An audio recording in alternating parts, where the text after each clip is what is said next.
aujourd'hui on se retrouve pour un petit tuto pour comment augmenter votre ratio sur des trackers comme YGG Torrent sur Mac. Je vais aller chercher un euh, rapide en général parce qu'ils ont pas mal de seeds. Et donc ça permet de passer un peu inaperçu parce qu'on va fake notre seed en fait. Et on va prendre un truc assez lourd. Donc par exemple Andorre, hop. On va télécharger ça.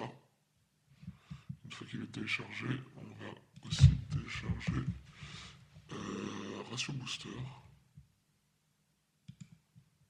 Le Ratio Booster qui est un outil qui est vachement bien, qui va nous permettre de fake le ratio et donc d'avoir un ratio quasiment illimité. Bien sûr, il faut prendre ses précautions, il ne faut pas être trop gourmand en termes de données, etc. Mais vous allez voir que c'est pas mal. Donc là, je le télécharge. Alors normalement, il faut payer une licence. Moi, je l'ai déjà. Donc voilà. Mais une fois que je l'ai téléchargé, Ratio Booster me dit est-ce que vous êtes sûr? Je l'ouvre. Et donc, il apparaît comme ça. C'est assez facile. Moi, il est déjà activé parce que je l'avais déjà activé avant. Mais voilà.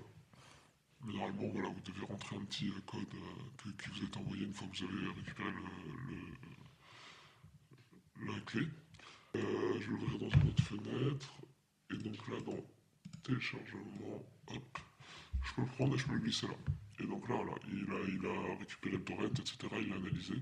Et donc là, je vais choisir un upload rate. En général, entre 1 et 3, c'est pas mal. C'est pas mal de mettre un truc aléatoire, j'ai l'impression. Donc moi, je mets par exemple 2 points, je sais pas, 23. Et je peux mettre, là, on peut mettre 113 gigas par exemple. Et donc là, je vais start upload. Et en fait, ça va commencer à envoyer des données. Et vous verrez qu'en fait, à la fin, au bout d'un certain temps, ou même si on s'arrête maintenant, et ben ça aura envoyé des données, ça aura augmenté le ratio. Euh, voilà. Si vous fermez comme ça, en fait, il va rester en haut et il sera toujours actif. Donc là, je le ferme, vous ne verrez pas parce que c'est hors de la fenêtre, mais si je reviens ensuite dessus, eh ben, il sera encore actif. Donc là, je ferme, hop.